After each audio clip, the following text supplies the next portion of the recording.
So my 2023 re-review of the 10.5-inch iPad Pro turned out to be pretty popular, so I thought why not make a 2024 review and talk about how it's aged and also of course how Apple's kind of screwed us when it comes to software support. So let's delve into all of that. So the 2017 iPad Pros in general are pretty underrated in my opinion because a lot of people forget about the decent upgrades it brought to the iPad range, since the following year we got the 2018 iPad Pros, which is possibly one of the best iPads ever made. However, apart from the lack of a redesign, this still has some solid internals, and it's why even today this is still a great iPad, and has aged gracefully for the most part. So let's begin with the design, because yes, it does have a four-headed chin and a home button, which makes it much more dated compared to newer iPads. But I will say, because the base iPad has had this design for many years and only just got rid of it, it doesn't look too old, so I'm mostly happy with this design. And also it does have a relatively thin profile, again not as thin as the 2018 models, or of course the razor thin 2024 models, but it's thin enough where it has bent over time slightly, though don't worry, the iPad still works just fine. And yeah, it's pretty light and portable for its size. The only things I don't like are the chamfered edges, which scratch very easily, and also the camera bump on the back. And let me briefly talk about the home button, because I know some might hate this and prefer today's design, but I love how easy it is to multitask with the home button. I prefer double tapping on this over using gestures any day. You also get the added bonus of Touch ID, which is something I still prefer over Face ID because I do often block the Face ID sensors on the newer iPad Pros when holding them with my hands. Finally, I do want to mention this was the last iPad Pro to come in actual fun colours, instead of the usual space grey and silver. We got gold and rose gold with this generation of iPad Pro, so please bring back some fun colours for the Pro iPads.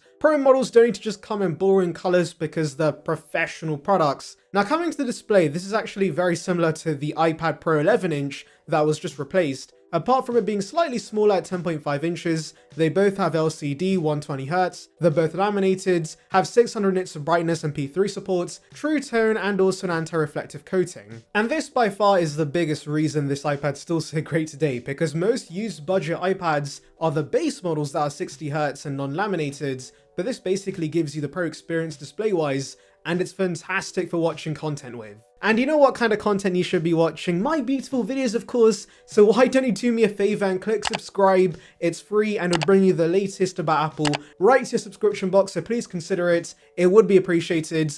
Join the saranbyte gang now. Anyways, if you plan to use an Apple Pencil, the 120Hz refresh rate and also being laminated does make the experience slightly nicer compared to base iPads. So overall, the display is close to being perfection, with really the bezels only being an issue, but even then I can look past it. In fact, I kind of miss white bezels on iPads, though I'm sure this is a very unpopular opinion. Now for those wondering about the white spot issue which plagued all 10.5-inch iPads, I have thankfully not experienced this, though it's a shame this was an issue in the first place. For those unaware, some 10.5-inch iPad Pros and iPad Air 3s can develop glowing white spots on the display, so if you plan to buy either model, definitely look out for this. Really, the only issue I had with the display is that it does scuff and scratch pretty easily, and I sort of regret not having a screen protector on this, but apart from that guys, I'm still very happy with the display. And along with the fantastic display are quad speakers, which even today sound absolutely great, and this again is a rarity on cheap used iPads, but it makes a massive difference to the content consumption experience,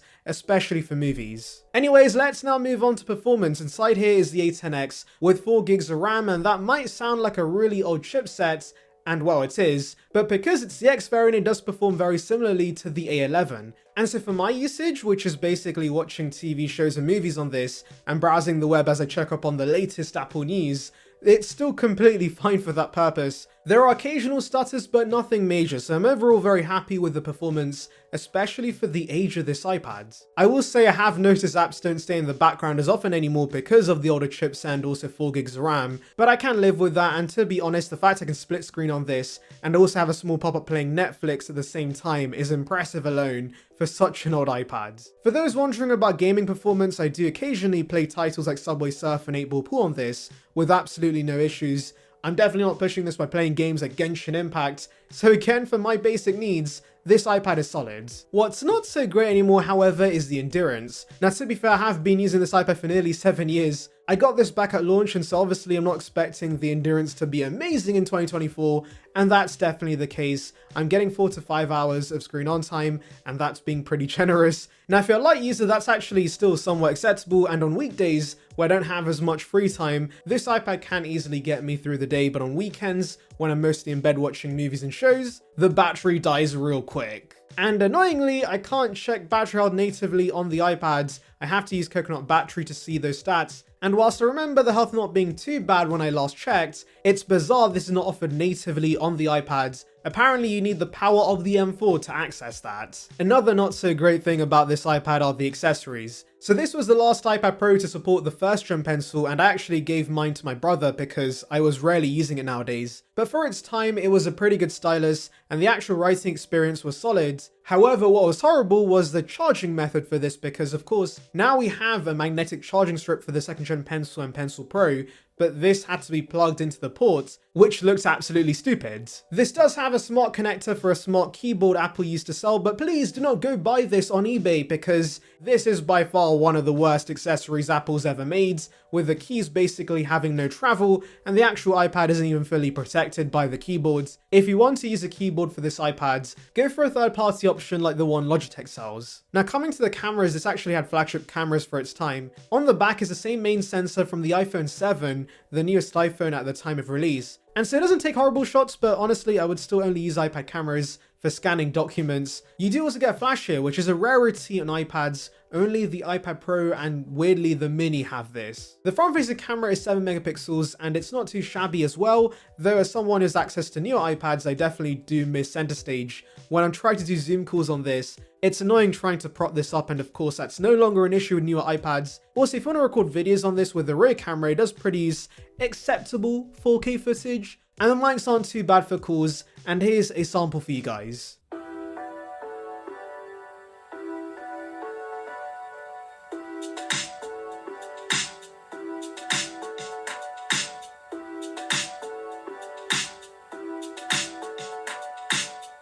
Coming back to the negatives, I do want to mention the Wi-Fi performance is shockingly bad on this iPad. Whilst it's fine downstairs, when I'm further away from the router, this iPad struggles. And maybe it's because of the lack of simultaneous dual band speeds, or the fact Wi-Fi speeds are capped at 866 megabytes. But I do definitely notice it struggles upstairs in my house. I don't have any issues Bluetooth wise though.